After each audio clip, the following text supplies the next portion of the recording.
If you're a film shooter, you probably would have heard about the Sunny 16 rule. That general guide to help you expose your photos outside without the aid of a light meter. I've been shooting film now for a little over 10 years and I still have problems nailing exposure properly. It's whether the camera is slightly off or it meters for the wrong thing, or I just get the settings wrong. So I've come to the conclusion that it's finally time to learn this bit of theory and actually step up my photography game. And I think in the long run it'll help me make better decisions while out in the field. So my first protocol was YouTube, and I found pushing the film's 2-part video on was really helpful, and it covered the basics and it went way beyond that. I'll post a link in the description below. So now that I've got some foundations, it was time to put it into action. So I decided to use the roll of Cinestill 800T, put it in my Canon P and use a TT Athens light meter. My first stop though was a museum.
Did I choose an inside place to shoot Sunny 16? Firstly, I just wanted to go out and shoot. But secondly, I wanted it to sort of just be an exercise in learning how to read the light. So I got the light meter with me. I can use that to take a reading, and you can sort of see where the shadows are and where the highlights are. And I know in the museum in particular, there's a mixture of natural light and internal lighting. There's obviously the shadier areas and there's more well-lit areas. Looking back on these photos, I'm kind of impressed. I think even though I didn't see the results of the photos straight away, even just the method of just using the light meter to check when I wasn't sure, sort of that helped build up my confidence. And I think once you get that baseline reading, and obviously the more you do it, you sort of can judge where, okay, I can go a couple of stops brighter and a couple of stops lower.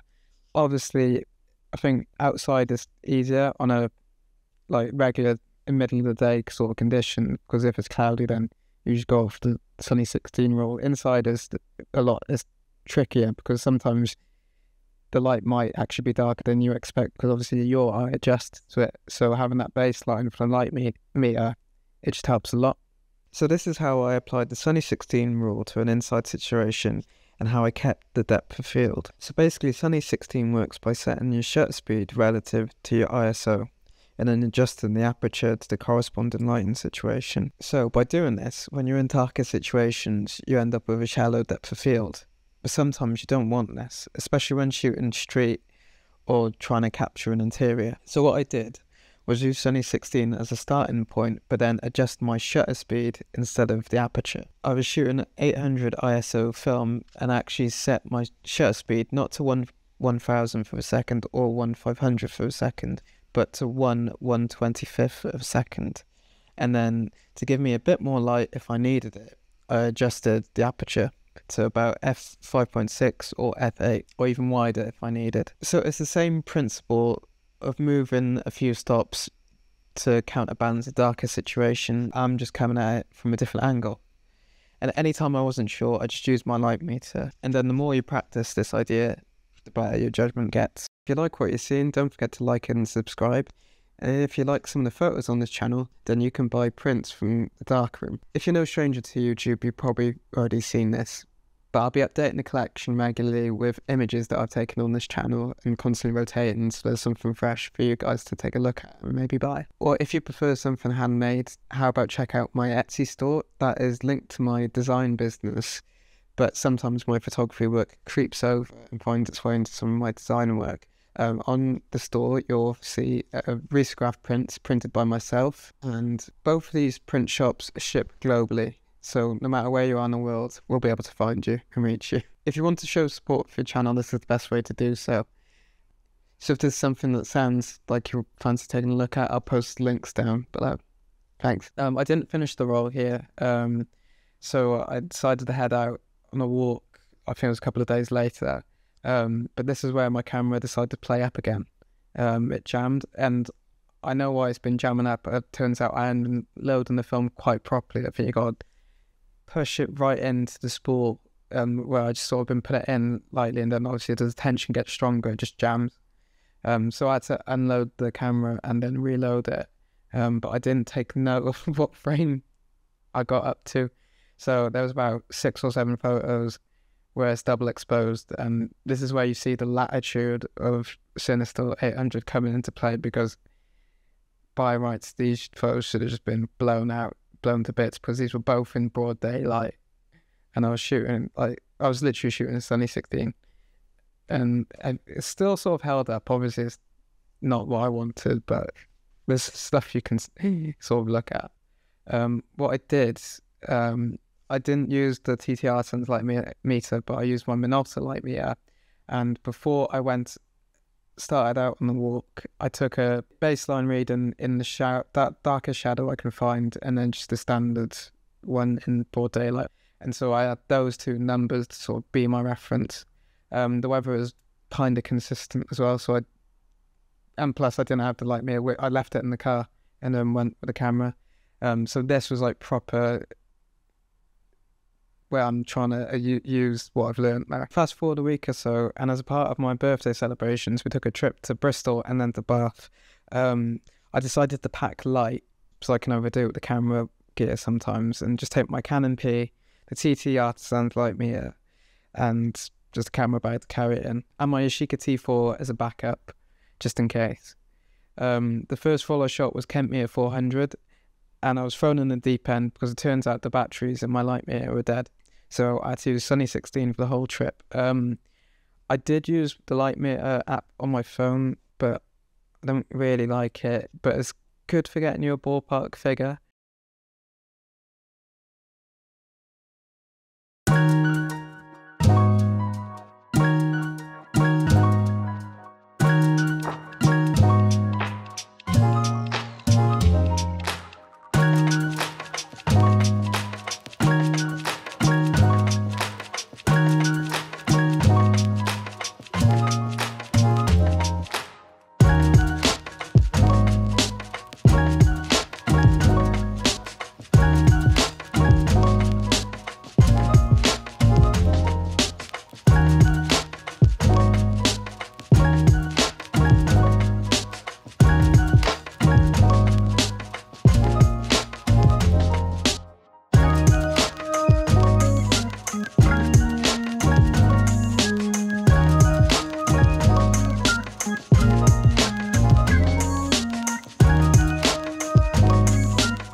So after staying the night in Bristol, we decided to get the hell out of there and head over to Bath for the next few days.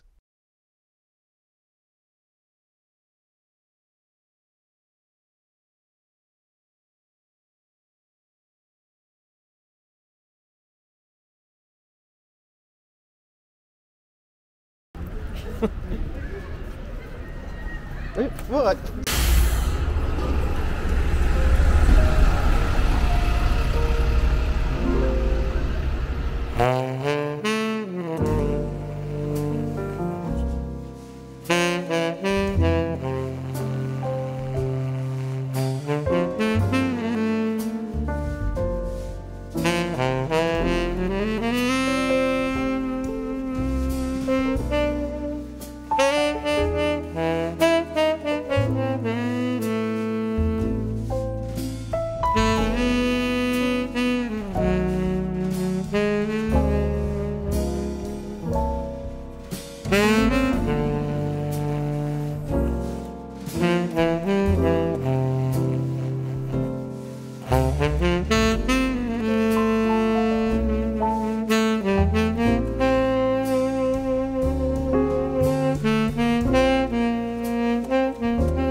think on this roll of film, firstly, I was impressed because this is the first time I shot this film. It won't be the last. I think trying to use a Sunny 16 in these locations really made me get my head around it a bit. I think I liked the shots from the hotel room window. There were quite a few shots where, not just on this roll, I sort of missed focus. I think because I was so preoccupied with nailing the exposure, I sort of just shut myself a bit and sort of got too excited and just missed the focus.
The roller HP5 I found a little bit frustrating when I got the images back.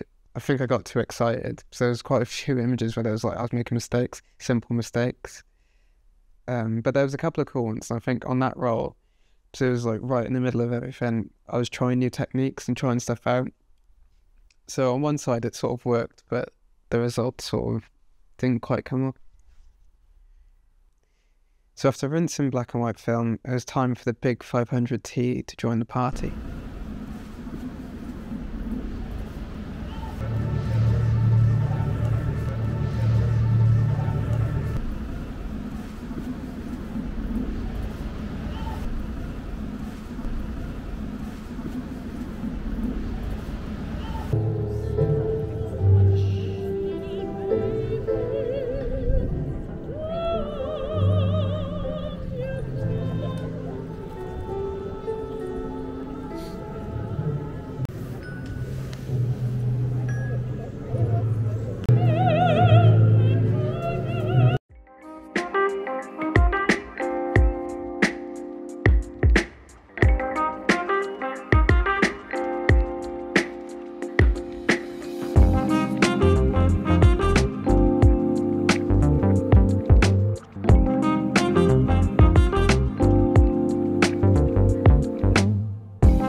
think I was in the swing of things with this roll, but there was a handful of photos where they were nearly there, like near misses.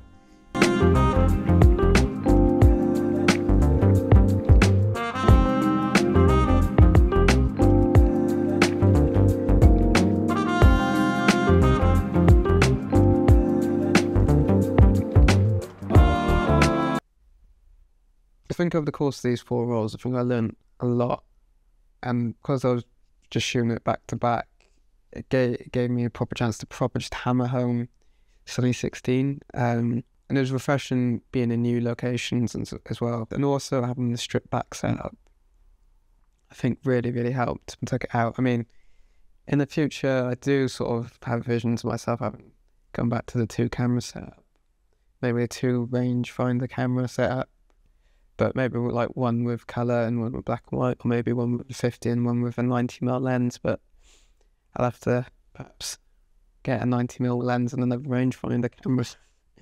I mean, if my bank balance sort of allows that, but, you know, we can dream. We can always dream, can't we? Yeah, anyway, I hope you enjoyed the video, and I hope you took something away from this. I'm definitely going to be sticking with Sunny 16.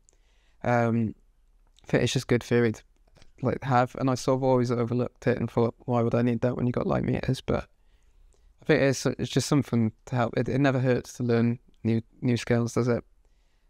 So yeah, if you like what you're seeing, don't forget to like and subscribe. Check out the print store, and I'll see you in the next one.